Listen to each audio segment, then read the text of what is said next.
जय Hind, good morning. है ना।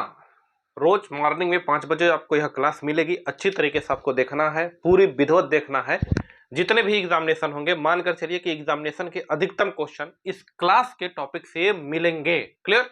तो रोज आप छोटे छोटे टॉपिक देखेंगे, मनन करेंगे, उसका नोट्स बनाएंगे और आपको रिजल्ट मिलेगा जब आप पेपर देने जाएंगे। रोज सुबह 5 बजे वीडियो मिलेगा, एक दिन के समय में पूरा आप देख लीजिएगा। क्लियर है। आज हमारे चर्चा का विषय है हाथियों पर हम चर्चा करते हैं। समझिएगा, हाथी जो है इस पर हम चर्चा करते हैं कि कौन कौन से क्वेश्चन इससे बन सकते हैं। इस चीज को याद रखेंगे तो सबसे पहली बात, हाथी या हाथियों पर चर्चा हम करते हैं। क्लियर। हाथी या हाथियों पर चर्चा करते हैं, कुछ जानकारी ले लेते हैं। जो हाथी होता है, याद रखेंगे, हाथी है ना, याद रखेंगे, यह वातावरण से कार्बन को सोखने का काम करता है। कार्बन को सोखता है। हाँ जी, सोखता है ना। कैसा हाथी जो है, आपको पता है कि सफेद किस रंग के होते हैं। उसके शरीर लगभग काले या ब्राउन रंग की होती है। जो हाथी होता है वह क्या करता है, कार्बन को सोखता है। इस चीज को याद रखेंगे। दूसरी बात है, यहाँ पर जैसे देखेंगे, हाथी जो है, एक एक चीजें समझने का प्रयास करिएगा, एक एक चीजें। अगर हमसे पूछा जाए कि सबसे ज्यादा हाथी कहाँ पाए जाते हैं, सबसे ज्यादा हाथी कहाँ पाए जाते हैं, कुछ इसकी विशेषताएं पढ़ेंगे जो क्वेश्चन आते हैं। सबसे ज्यादा हाथी पाए जाते हैं लाओस, एक देश होता है लाओस में, है ना। सबसे ज्यादा हाथी कहां पर पाए जाते हैं, तो लाओस देश होता है। लाओस देश में सबसे ज्यादा हाथी पाए जाते हैं। इसलिए लाओस को बोलते हैं हाथियों का देश। इसलिए इस लाओस को बोलते हैं हाथियों का देश। याद रखेंगे, क्या बोलते हैं, हाथियों का देश। अगर हम अपने यहाँ भारत में बात करें, देखें, पूरे विश्व में सबसे ज्यादा जो हाथी पाए जाते हैं, कहां पर पाए जाते हैं, लाओस में। लाओस को बोलते हैं हाथियों का देश। यहां पर ध्यान देने की बात यह है कि आपसे पूछा जाता है सफेद हाथियों का देश किसे कहते हैं, तो उत्तर होगा थाईलैंड। अगर केवल पूछा जाए हाथियों का देश किसे कहते हैं, तो लाओस को कहेंगे। बिना किसी टेंशन के उत्तर बताएंगे लाओस। याद रखेंगे, हाथियों का देश किसे कहते हैं, लाओस को कहते हैं। लेकिन पूछा जाए कि भारत में सबसे ज्यादा हाथी, भारत में सबसे ज्यादा हाथी कहां पाए जाते हैं, सबसे ज्यादा हाथी जो होता है भारत में, याद रखेंगे, यह पाया जाता है कर्नाटक में। कहां पर पाया जाता है, कर्नाटक में। सबसे ज्यादा हाथी कहां पर पाए जाते हैं, कर्नाटक में यह हाथी पाए जाते हैं। इस चीज को याद रखेंगे। अगर कोई पूछा जाए कि सफेद हाथी कहां पाए जाते हैं, सफेद हाथी, तो सफेद हाथी याद रखेंगे यह पाए जाते हैं थाईलैंड में। कहां पर पाए जाते हैं, थाईलैंड में। इसी वजह से थाईलैंड को बोलते हैं सफेद हाथियों का देश। क्या बोलते हैं, सफेद हाथियों का देश। क्या बोलते हैं, सफेद हाथियों का देश। याद रखिएगा इसको। तीन चार बातें। अगर पूछा जाए, हाथी वातावरण से कार्बन सोख लेता है, कार्बन उसके शरीर पर जाकर आकर्षित हो जाता है, तो हाथी वातावरण से कार्बन सोखता है। सबसे ज्यादा हाथी कहेंगे सर लाओस में। इसलिए लाओस को बोलते हैं हाथियों का देश। लेकिन भारत में सबसे ज्यादा हाथी बोला जाए तो कहां पर, कर्नाटक में। लेकिन अगर पूछा जाए सफेद हाथी कहां पर पाए जाते हैं, तो थाईलैंड में। इसलिए कहा जाता है सफेद हाथियों का देश किसे कहते हैं, थाईलैंड को सफेद हाथियों का देश कहते हैं। क्लियर, बिल्कुल। दो तीन क्वेश्चन बनते हैं, हाथी जानवर के बारे में आप कुछ बातें जान लें तो थोड़ा सा बेहतर होगा। जैसे जो हाथी होता है, हाथी है ना, हाथी, इसकी जो फीमेल वर्जन होती है, कौन, फीमेल, जिसे हम बोलते हैं हथनी। क्या बोलते हैं, हथनी। इसका गर्भकाल कितना होता है, यानी कि जब यह हथनी एक बार गर्भ धारण करती है तो 22 महीने तक इसका गर्भकाल होता है। कितने महीने तक, 22 महीने तक इसका गर्भकाल होता है। और हाथी का जो औसत जीवन होता है वह होता है 70 वर्ष। याद रखिएगा इतनी बातों को। क्लियर। क्या याद रखना है कि जो फीमेल हाथी होती है वह गर्भ धारण करती है, यानी कि जब अपना बच्चा पैदा करती है तो लगभग 22 महीने तक वह गर्भ में बच्चे को पालती है। और याद रखेंगे, हाथी का जो औसत जीवन होता है, किसी हाथी का जो औसत जीवन काल होता है वह कितना वर्ष होता है जी, 70 वर्ष का उसका औसत जीवन काल होता है। यहां पर और चर्चा किया जाए कि जो हाथी है, यहीं पर और चर्चा किया जाए कि जो हाथी है वह 2 से 4 घंटे तक सोता है। हाथी 2 से 4 घंटे, मात्र 2 से 4 घंटे सोता है ना, सोता है। याद रखेंगे, मात्र 2 से 4 घंटे सोता है। एक दिन में 100 किलो चारा खाता है। एक दिन में 100 किलो चारा, चारा में क्या खाता है, पत्तियां या शाखाएं, यानी कि टहनियां, शाखाएं, यह खाता है। बाकी का चावल खिलाएंगे बर्बाद हो जाएंगे। वो हाथी है, बानर थोड़ो ना, पिल्ला थोड़ो ना चावल खाएगा, रोटी खाएगा। याद रखेंगे, 2 से 4 घंटे सोता है, 100 किलो तक एक दिन में चारा खाता है। और याद रखिएगा हाथी जो होता है कीचड़ पसंद होता है, कीचड़ कीचड़ में वह खेलता है। ये क्वेश्चन पूछा गया था टेट में, है ना। हाथी क्या होता है, कीचड़ में खेलता है। किसमें, कीचड़ में खेलता है। हाथी जो होता है कीचड़ में खेलता है। एक क्वेश्चन आता है, सुनेंगे, एक क्वेश्चन आता है, देखेंगे क्वेश्चन क्या आता है। पूछा जाता है हाथी के सूंड में, हाथी के सूंड में कितनी हड्डियां होती हैं। हाथी के सूंड में कितनी हड्डियां होती हैं। तो बच्चे आप बताएंगे हाथी के सूंड में हड्डी की संख्या 0। यह क्वेश्चन आया है, हाथी के सूंड में हड्डी की संख्या क्या होती है, 0, यानी कि सूंड में हड्डी नहीं होती। हाथी कितने क्या होती है, 0। हाथी के सूंड में हड्डियों की संख्या क्या होती है, 0। हाथी के सूंड में हड्डी नहीं होती। क्लियर। हाथी के सूंड में याद रखेंगे 40,000 मांसपेशियां पाई जाती हैं। मांसपेशियां पाई जाती हैं। यूं कह सकते हैं हाथी के सूंड में 40,000 मांस के गुच्छे पाए जाते हैं। कितने, 40,000 मांस के गुच्छे पाए जाते हैं, क्योंकि हाथी के सूंड में हड्डी नहीं होती। हाथी के सूंड में 40,000 मांसपेशियां पाई जाती हैं। अच्छा, देखे होंगे, देखे होंगे हाथी जो होता है उसका जो सूंड होता है up down up down up down up down up down up down up down होता है। बोलो हाँ कि ना। हाथी का जो सूंड होता है ऊपर नीचे ऊपर नीचे ऊपर नीचे ऊपर नीचे होता है। तो पूछा जाता है हाथी का जो सूंड की बनावट है उसे हम क्या कहते हैं। तो याद रखिएगा उसे हम कहते हैं प्रोबासिस। क्या कहते हैं, प्रोबासिस। याद रखेंगे, प्रोबासिस बोलते हैं इसको। क्या बोलते हैं, प्रोबासिस बोलते हैं। पक्का। इसको मिटा देता हूं, फिर इस पर चर्चा करता हूं। एसएससी में पूछा गया क्वेश्चन है, ये याद रखिएगा। पहले आइए थोड़ा सा एक बार रिकॉल करें। हाथी या हाथियों पर चर्चा कर रहे हैं। वातावरण से कार्बन सोखने का काम करता है। जो हाथी जानवर है वातावरण से कुछ मात्रा में कार्बन को खींच लेता है। दूसरी बातें क्या करें, सबसे ज्यादा हाथी लाओस में पाए जाते हैं। लाओस को बोलते हैं हाथियों का देश, और थाईलैंड को बोलते हैं सफेद हाथियों का देश। याद रखेंगे भारत में सबसे ज्यादा हाथी कर्नाटक राज्य में मिलते हैं, सफेद हाथी मिलते हैं थाईलैंड में, इसलिए थाईलैंड को बोलते हैं सफेद हाथियों का देश। नीचे लिखा है हाथी का जो फीमेल वर्जन है इसका गर्भकाल 22 महीने होता है। जो हथनी होती है वो गर्भकाल कितने महीने धारण करती है, 22 वर्ष, 22 महीने, वर्ष नहीं 22 महीने। यहां पर याद रखेंगे एक हाथी का औसत जीवन काल कितना होता है, 70 वर्ष होता है। हाथी दिन में मात्र 2 से 4 घंटे सोता है, मात्र 2 से 4 घंटे सोता है। एक दिन में अगर देखा जाए तो एक दिन में देखा जाए तो 100 किलो उसे चारा चाहिए। चारा के रूप में पत्ते और पेड़ों की टहनियां, पेड़ों की डढ़ाएं चाहिए उसको। ठीक है। कीचड़ में यह खेलता है। इन सब चीजों को आप याद रखेंगे अच्छी तरीके से, इन सब चीजों को आप अच्छी तरीके से याद रखेंगे। हाथी के सूंड में हड्डी की संख्या होती है 0। 40,000 मांसपेशियां पाई जाती हैं। पूछा जाता है प्रोबासिस क्या है, तो प्रोबासिस सूंड में, सूंड से संबंधित है। किससे, सूंड से संबंधित है। पूछा जाता है प्रोबासिस का संबंध किससे है, तो हाथी के सूंड में जो ऐसे up down up down up down होता है, इसी up down up down up down को हम बोलते हैं प्रोबासिस। क्या बोलते हैं, प्रोबासिस। क्वेश्चन आता है कि प्रोबासिस का संबंध किससे है, तो हाथी के सूंड से है। याद रखिएगा क्या लिखे हैं, प्रोबासिस। यहां भी लिख देते हैं, देखिए प्रोबासिस, प्रोबासिस। प्रश्न आता है कि प्रोबासिस का संबंध किससे है, तो आप बताएंगे हाथी के सूंड से है। हाथी के सूंड में जो up down up down up down up down up down up down up down जो संरचना ऊपर से होती है उस संरचना को हम क्या कहते हैं, प्रोबासिस। तो प्रोबासिस का संबंध किससे है, हाथी के सूंड से है। इतनी बातें आपको याद रखनी है। आप जरा बताइए कि हमें हाथी को बचाना जरूरी है या नहीं, जल्दी बताएं। हाथी को बचाना जरूरी है कि नहीं, तो कहेंगे सर हाथी को बचाना बिल्कुल जरूरी है, क्योंकि इस धरती पर जितने भी जीव हैं सबको बचाना जरूरी है। और यह सभी जीव मिलकर पर्यावरण का संतुलन बनाते हैं। जितने भी जीव हैं सब लोग क्या करते हैं, मिलकर पर्यावरण का संतुलन बनाते हैं। इस चीज को आप याद रखेंगे। क्लियर, इस चीज को आप याद रखेंगे। इसीलिए हाथियों को बचाने के लिए, सुनिएगा, हाथी को बचाने के लिए, हाथी को बचाने के लिए और हाथी की संख्या बढ़ाने के लिए, हाथी को बचाने के लिए और हाथी की संख्या बढ़ाने के लिए 1992 में प्रोजेक्ट एलिफेंट चला। क्या चला, प्रोजेक्ट एलिफेंट, है ना। क्या चला, प्रोजेक्ट एलिफेंट चला। याद रखेंगे 1992 में हाथी की संख्या को बचाने के लिए, हाथी को बचाने के लिए और हाथी की संख्या को बढ़ाने के लिए 1992 में प्रोजेक्ट एलिफेंट चला। तो कई बार क्वेश्चन आता है कि प्रोजेक्ट एलिफेंट कब चला, तो कहेंगे प्रोजेक्ट एलिफेंट चला था 1992 में। कब चला था, 1992 में।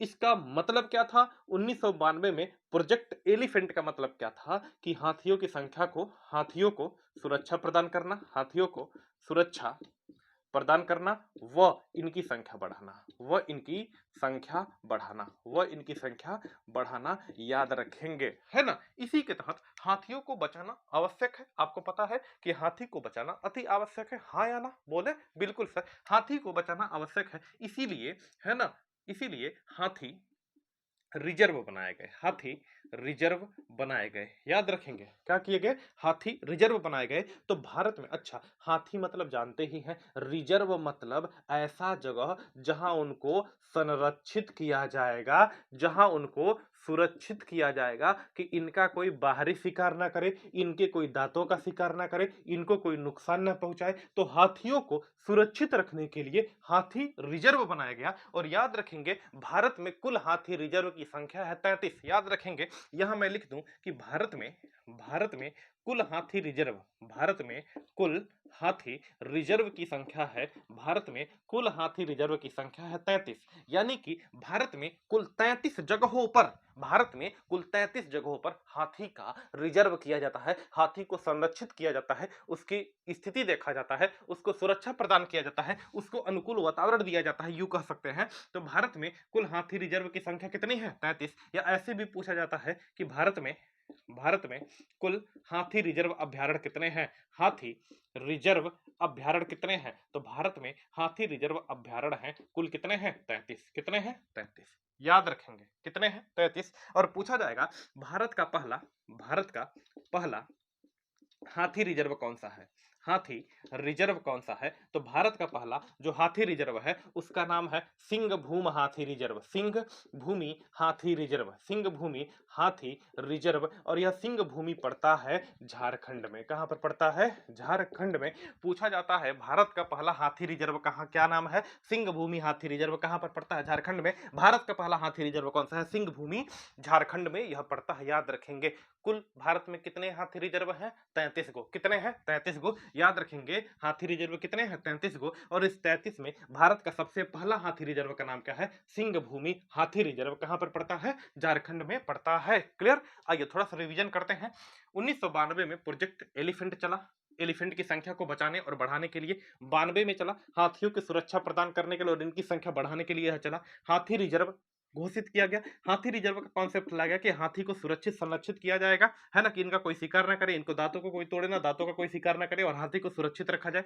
सुरक्षित रखने के लिए भारत में कुल 33 हाथी रिजर्व बनाए गए या 33 हाथी रिजर्व अभ्यारण्य बनाए गए। तो भारत में कुल कितने कुल कितने हाथी रिजर्व अभ्यारण्य हैं? 33। भारत में पहला हाथी रिजर्व अभ्यारण्य है सिंहभूम हाथी रिजर्व अभ्यारण्य। याद रखेंगे भारत में पहला हाथी रिजर्व है सिंहभूम हाथी रिजर्व अभ्यारण्य। कहां पर है? तो बोलेंगे झारखंड में। कहां पर है? तो बोलेंगे झारखंड में। कितना क्लियर है? चले, बहुत बढ़िया। नेक्स्ट देखें आगे।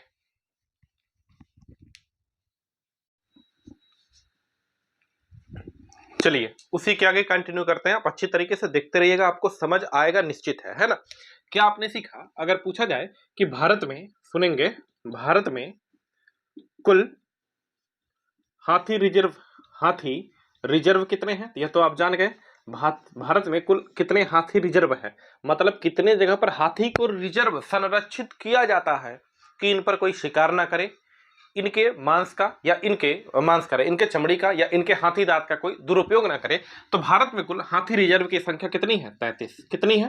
33। इसमें से याद रखेंगे जो सबसे पहला हाथी रिजर्व है, पता ही हो गया होगा, सबसे पहला हाथी रिजर्व, सबसे पहला हाथी रिजर्व, सबसे पहला हाथी रिजर्व, या इसको बोलेगा सबसे पहला हाथी रिजर्व अभ्यारण्य, सबसे पहला हाथी रिजर्व अभ्यारण्य, हाथी रिजर्व अभ्यारण्य।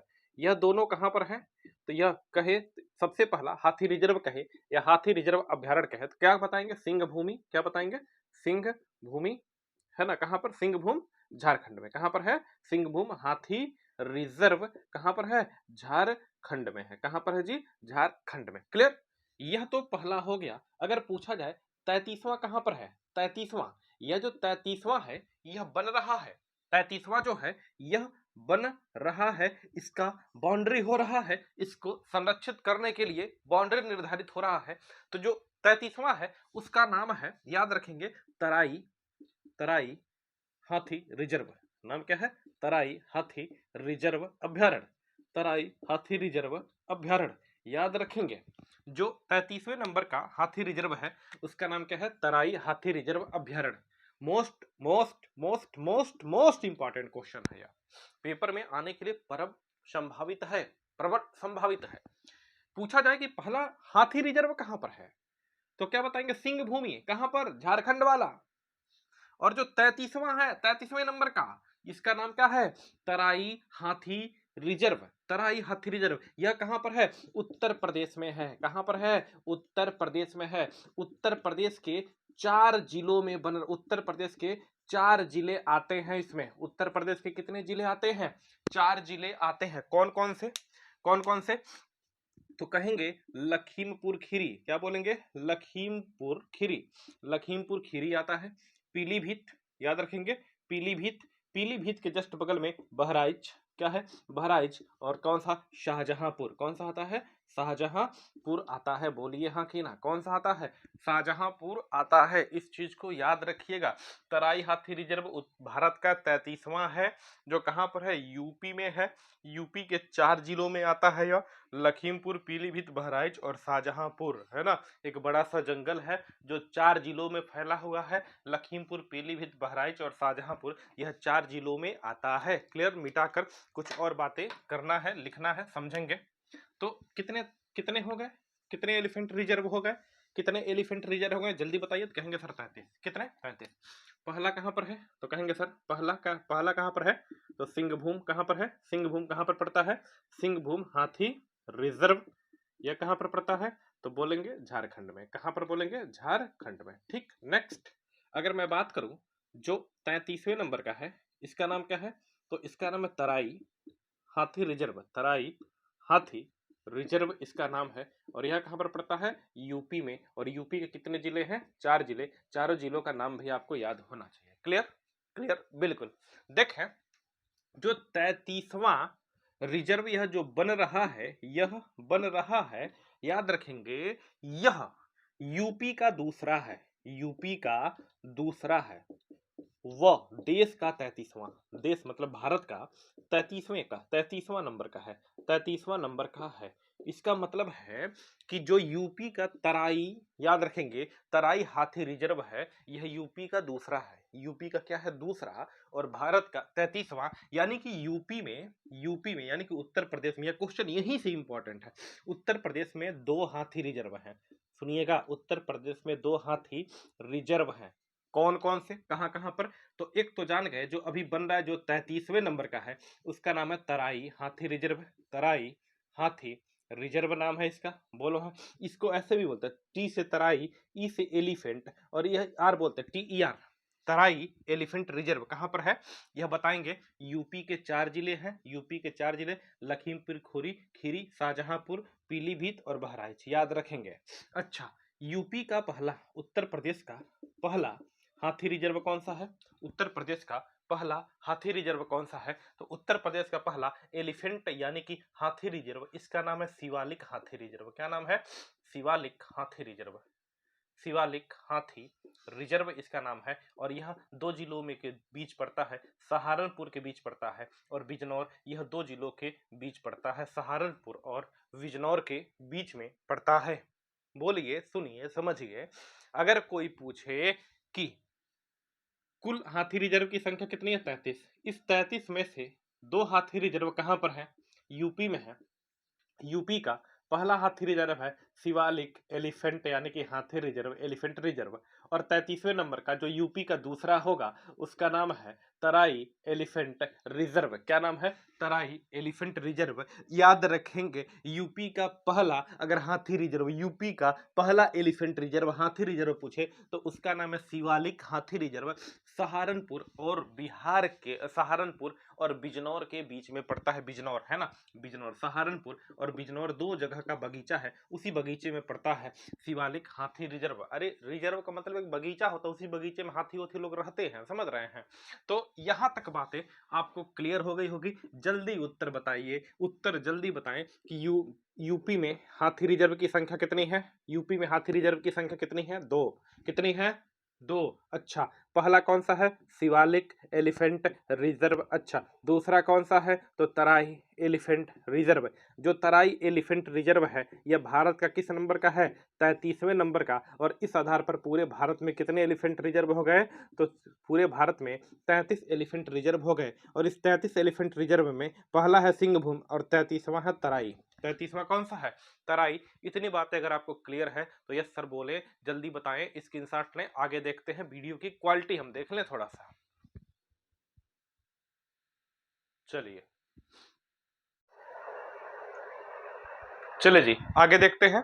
धीरे धीरे समाप्ति की ओर हम लोग बढ़ रहे हैं। क्लियर है? कुछ और चर्चाएं हैं जो हाथी से रिलेटेड है, उसको हम लोग करते हैं। देखिए, क्वेश्चन है हाथी संरक्षण व देखभाल केंद्र। ध्यान से इसको देखेंगे कि हाथियों का संरक्षण करने के लिए और उनके देखभाल करने के लिए एक केंद्र बनाया, एक ऑफिस बनाया, एक बड़ा सा प्रोफार्मा ऑफिस है। तो हाथी संरक्षण और देखभाल केंद्र कहां पर है? तो क्या बताएंगे? मथुरा में। क्या बताएंगे?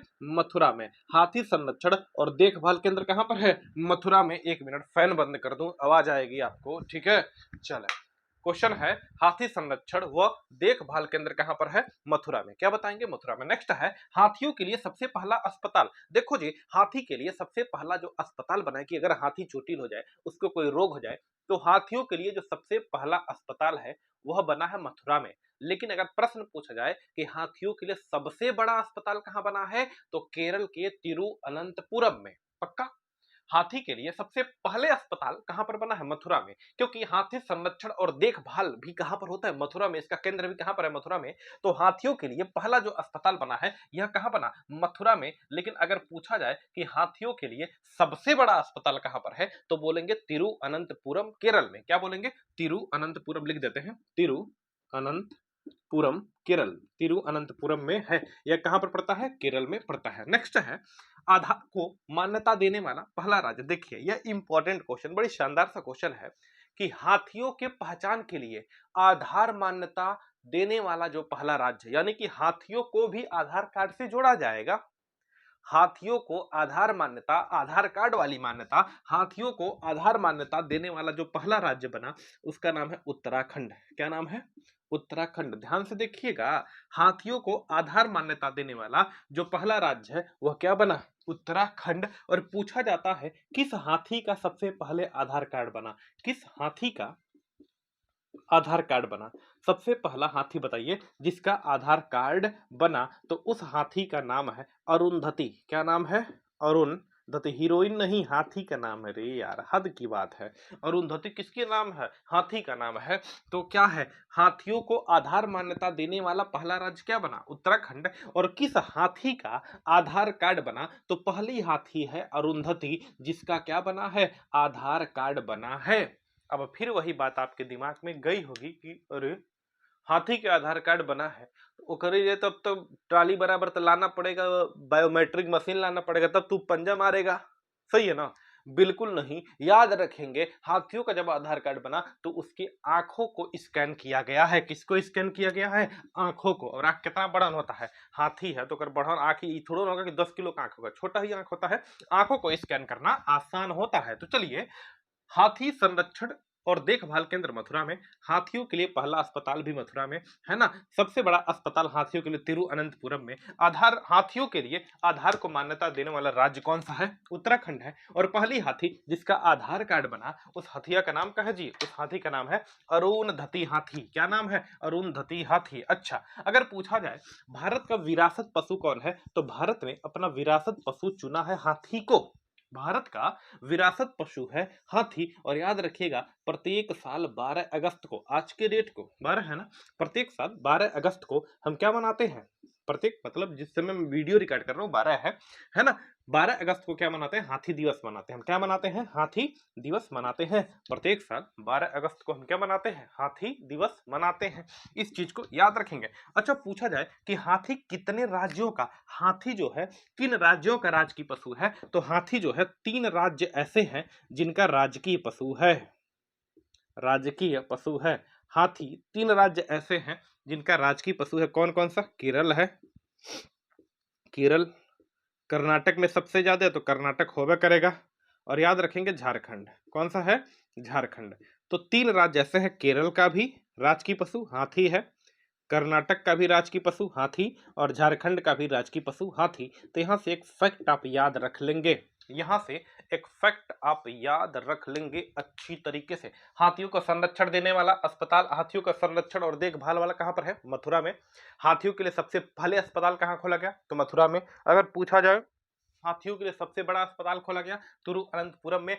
हाथी को आधार मान्यता देने वाला पहला राज्य बना उत्तराखंड। राजकीय पशु किन किन राज्यों का? केरल, कर्नाटक और झारखंड का। एनटीपीसी में क्वेश्चन पूछा जा चुका है। भारत का विरासत पशु हाथी है। 12 अगस्त को हम हाथी दिवस मनाते हैं। 12 अगस्त को क्या मनाते हैं? हाथी दिवस मनाते हैं, है ना। इतनी बातें अगर क्लियर है तो स्क्रीनशॉट ले लीजिए अच्छी तरीके से, फिर हम आगे की ओर बढ़ते हैं। क्लियर? चले, ठीक है। चलिए इधर देखिए, तो इधर कुछ याद करने योग्य बातें हैं, याद रखने योग्य बातें। नहीं भी याद रखेंगे तो क्या हो जाएगा? कुछ नहीं होगा, ठोकाएंगे आप पेपर में। आगे देखिए क्या है, याद करने योग्य बातें। सर याद करना पड़ेगा, एक कदम रे कदम याद करना पड़ेगा। कोनो 3-5 कोनो नियम ना है, एकदम याद करना है पक्का। देखे कुछ चीजें समझे। जब किसी के साथ मैं प्रोजेक्ट लिख दूं, क्या लिख दूं? प्रोजेक्ट, है ना। इसी प्रोजेक्ट को बोलते हैं परियोजना। क्या बोलते हैं? परियोजना बोलते हैं जी। तो जो प्रोजेक्ट चाहे परियोजना किसी के साथ लगता है तो उसको, जिसके साथ लगता है उसको सुरक्षित किया जाएगा, सुरक्षित किया जाएगा, संरक्षित किया जाएगा, संरक्षित किया जाएगा और उनकी संख्या बढ़ाने का प्रयास किया जाएगा। उनकी संख्या बढ़ाने का प्रयास किया जाएगा, उनकी संख्या बढ़ाने का प्रयास किया जाएगा। इस चीज को याद रखिएगा, ठीक है। जैसे आपको पता है 1973 में हमने एक प्रोजेक्ट चलाया, प्रोजेक्ट टाइगर। क्या है? Project tiger. इसमें करना क्या था कि टाइगर की संख्या को बढ़ाना था, टाइगर को संरक्षित करना था, कोई इनका शिकार ना करे। 1973 में एक प्रोजेक्ट चलाया जिसका नाम है प्रोजेक्ट टाइगर। तो पूछा जाता है यह क्वेश्चन कि प्रोजेक्ट टाइगर कब चला था? 1973 ही डेटवा आपको बताना होता। 1973 प्रोजेक्ट टाइगर कब चला था? 1973 याद रखेंगे। 73 में टाइगर, 92 में हाथी।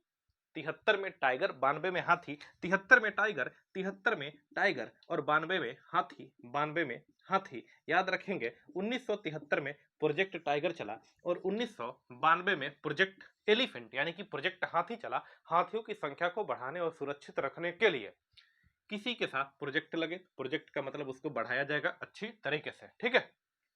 तो करते हैं शुरुआत। सबसे पहले आइए प्रोजेक्ट चीता।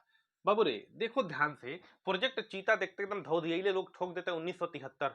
चीता की बात हो रही, चीता की, टाइगर ना है, चीता है, प्रोजेक्ट चीता। तो प्रोजेक्ट चीता की बात होगी, चीता है ना, चीता। तो 2009 की बात है, याद रखेंगे।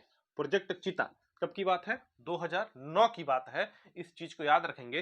प्रोजेक्ट चीता कब की बात है? 2009 को याद रखेंगे। लास्ट बार 1952 में चीता देखा गया था, 1952 में चीता देखा गया था। चीता को फिर पुनः वापस लाने के लिए, चीता की संख्या बढ़ाने के लिए प्रोजेक्ट चीता आया। क्या आया? प्रोजेक्ट चीता 2009 में आया, परंतु यह फेल हो गया, परंतु यह फेल हो गया। अब देख रहे हैं दो देश, एक नामीबिया से और एक दक्षिण अफ्रीका से चीता लाया गया है, यानी कि नामीबिया, नामीबिया और याद रखेंगे किससे? नामीबिया और दक्षिण अफ्रीका से एक चीता लाए गए हैं। यह चीता लाए गए हैं, अब चीता भारत में आ गए हैं और इन चीता को मध्य प्रदेश के कूनो नेशनल पार्क में, मध्य प्रदेश के कूनो नेशनल पार्क में छोड़ा गया है। याद रखेंगे क्या? 1952 में चीता देखा गया था, उसके बाद चीता देखा नहीं गया। 2009 में सोचा गया कि चीता को फिर पुनः वापस लाए, इसलिए प्रोजेक्ट चीता चला। प्रोजेक्ट चीता एकदम फेल हो गया, कोनो काम का नहीं बना। इसके बाद नामीबिया से और दक्षिण अफ्रीका से भारत ने करार किया, केंद्र सरकार यानी कि मोदी जी ने करार किया और यहां से चीता लाया गया और इस चीता को मध्य प्रदेश के कूनो सियोक नेशनल पार्क में छोड़ा गया। कहां छोड़ा गया? पूरा नाम लिख लेंगे। Madhya Pradesh Kuno Seok national park में छोड़ा गया। यह कूनो सियोक नेशनल पार्क जो है, याद रखेंगे, चीता के लिए जाना जाता है, इसलिए इसे बोलते हैं चीता वाला नेशनल पार्क है, इसे बोलते हैं चीता नेशनल पार्क। याद रखेंगे चीता नेशनल पार्क बोलते हैं। क्लियर? चले। अच्छा एक और नेशनल पार्क है, अगर आप याद करना चाहे तो कर सकते हैं। काजीरंगा नेशनल पार्क सुने हैं? काजीरंगा नेशनल पार्क यह असम में है। क्या है? असम में। यहीं पर हाथी महोत्सव मनाया गया। हाथी महोत्सव यानी कि गज उत्सव मनाया गया। क्या मनाया गया? गज उत्सव मनाया गया। इस चीज को भी याद रखेंगे। क्लियर? चले अब प्रोजेक्ट पर आते हैं। प्रोजेक्ट चीता 2009 में, चीता की संख्या को बढ़ाने और सुरक्षित रखने के लिए 2009 में आया, जो पूरी तरीके से फेल हो गया। प्रोजेक्ट एलिफेंट है 1992 में। एलिफेंट पता है आपको? 1992 में एलिफेंट को संरक्षित रखने के लिए प्रोजेक्ट एलिफेंट आया। और प्रोजेक्ट टाइगर 1993 में आया। बोले बोलो हाँ कि ना? 1993 में क्या आया? Project tiger. सबको पता है? बोलिए बिल्कुल, है ना। नेक्स्ट अगला है। नेक्स्ट देखिए, इसमें है कस्तूरी मृग परियोजना। याद रखेंगे, कस्तूरी मृग परियोजना आई 1970 में। कब आई? 1970 में। और नेक्स्ट है गिर सिंह, है ना, 1972 में। कस्तूरी मृग परियोजना आई 1970 में। याद कैसे करेंगे? आपकी जिम्मेदारी है, घर पर लिख लीजिएगा कहीं। इनमें से 1 2 3 तो याद होगा। कस्तूरी मृग परियोजना याद रखेंगे, जम्मू कश्मीर के क्षेत्र में यह लोग मिलती हैं, हिरन की प्रजाति होते हैं। 1970 में इसको सुरक्षित रखने के लिए 1970 में परियोजना आई गिर सिंह। देखो गिर सिंह होता क्या है, कहाँ मिलता है? जैसे आपको पता है, जैसे आपको पता है कि अगर एक नक्शा बनाए हम, है ना, एक नक्शा बनाए, तो देखिए ये मान लेते हैं नक्शा आता है, ठीक है।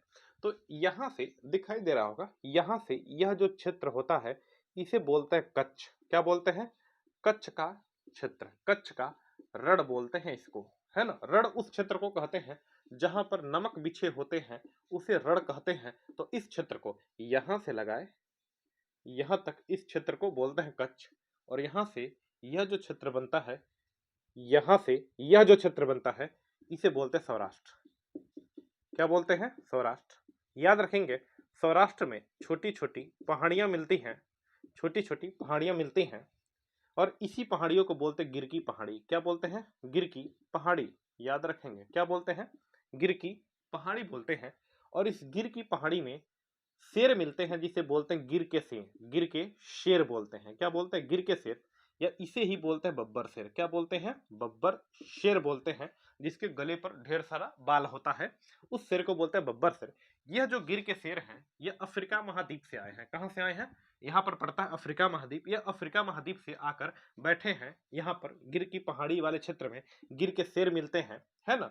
तो बाबू यहाँ देखेंगे, नीचे वाले क्षेत्र में शेर मिलते हैं, ऊपर वाला जो है कच्छ कारण है। यहाँ पर कुछ पेड़ पौधे वनस्पतियां उग गई हैं, जिसे बोलते हैं कच्छ का जंगल। क्या बोलते हैं? कच्छ का जंगल, कच्छ का जंगल। और इस कच्छ के जंगल में जंगली गधे मिलते हैं। क्या मिलते हैं? जंगली गधे मिलते हैं। याद रखेंगे बच्चों, नीचे शेर, ऊपर बानर, ऊपर गधा, जंगली गधे। कच्छ के जंगल में क्या मिलते हैं? जंगली गधे मिलते हैं। और कच्छ की खाड़ी में क्या मिलते हैं? गिर सिंह मिलते हैं, गिर शेर मिलते हैं। तो पूछा गया है, गिर के सिंह जो मिलते हैं उनको बचाने के लिए 1972 में परियोजना चली। कब चली? 1972 में परियोजना चली। गिर के शेर को बचाने के लिए 1972 में परियोजना चली। आगे देखेंगे, जैव विविधता, जैव विविधता, जियो की भिन्नता, जैव विविधता प्रोजेक्ट कब चला? जैव विविधता प्रोजेक्ट चला 2002 में। कब चला? 2002 में। याद कैसे करेंगे? जैव विविधता, वी वी दो दो, यह दोनों सेम सेम है, तो 2002 इसके सेम सेम देख लो, वी वी 0 0 2002। तो जैव विविधता कब चला? 2002 में। कब चला? 2002 में। लाल पांडा प्रोजेक्ट जानते हैं? लाल पांडा देखने पर बड़ी अच्छे लगते हैं, लेकिन साले हरामी होते हैं, हुर जाते हैं तुरंत। 1996 में लाल पांडा प्रोजेक्ट कब चला? 1996 में। कछुआ और घड़ियाल दोनों जल में रहते हैं। बोलिए, कछुआ और घड़ियाल दोनों कहां रहते हैं? जल में। सही है। कछुआ संरक्षण प्रोजेक्ट, कछुआ को बचाने के लिए प्रोजेक्ट चला और घड़ियाल को बचाने के लिए प्रोजेक्ट चला। कछुआ संरक्षण प्रोजेक्ट और घड़ियाल संरक्षण प्रोजेक्ट, यह दोनों के दोनों पानी की बात है, तो यह चला 1900, यह दोनों के दोनों पानी की बात है। यह चला कछुआ संरक्षण प्रोजेक्ट और घड़ियाल संरक्षण प्रोजेक्ट, यह दोनों के दोनों पानी की बात है 1975 में। पौसे 75 पौसे पानी। कछुआ और घड़ियाल इन दोनों के लिए प्रोजेक्ट चला बचाने और संरक्षित रखने के लिए 1975 में। गिद्ध प्रोजेक्ट, गिद्ध संरक्षण प्रोजेक्ट, गिद्धों को बचाना जरूरी है। एक से एक आदमी बचाइबा न करे, गिद्ध बचाए चल जा। गिद्ध संरक्षण प्रोजेक्ट 2006 में, 2006 में गिद्धों को बचाने के लिए 2006 में। मैंने क्लास में बताया गिद्ध के बारे में, बिल्कुल। गैंडा, गैंडा संरक्षण प्रोजेक्ट। लो, आदमी के कौन प्रोजेक्ट ना हो, आदमी के लिए कोई प्रोजेक्ट नहीं है। देख लीजिए, कहीं शेर बचाया, कहीं मृग बचाया, कहीं हाथी बचाया, कहीं चीता बचाया, कहीं लाल पांडा बचाया, कछुआ बचाया। एक तो प्रोजेक्ट यार आदमियों के लिए चला दिया जाता है, तो आदमी के लिए संविधान बना है भाई, है ना। चलिए देखिए, गैंडा संरक्षण प्रोजेक्ट क्या है, 1987 में। गैंडा संरक्षण प्रोजेक्ट 1987 में बना, बोले हाँ कि ना। तो यह था क्लास ओवर, है ना। आई थिंक सोच सकते हैं हम कि आपका जो मॉर्निंग होगा आज का बेहतरीन होगा, यानी कि कह सकते हैं गुड मॉर्निंग, है ना। बोले जल्दी हाँ कि ना, बोलिए। बिल्कुल बिल्कुल बिल्कुल बिल्कुल सही है। चले, तो उम्मीद करते हैं बढ़िया से समझ आया होगा। हाथी के बारे में आप बहुत सारी जानकारी भी पढ़े होंगे। हम एक बार देख लेते, कुछ छूटा तो नहीं है, कुछ छूटा तो नहीं है। पहली हाथी जिसका आधार कार्ड बना, यह भी लिखे हैं आप लोग। आई थिंक कुछ छूटा नहीं है बाबू, लगभग सारी चीजें आप कवर कर लिए हैं, हर एक चीजें आप कवर कर लिए हैं। अगर इतनी बातें समझ आई तो यस सर जरूर बोलेंगे, थैंक यू, है ना। शेयर मन करे कर दीजिएगा, मन करे तो चैनल को ललका दीजिएगा, है ना। नहीं मन करे कोनो दिक्कत नहीं, ठीक है। चलो, धन्यवाद।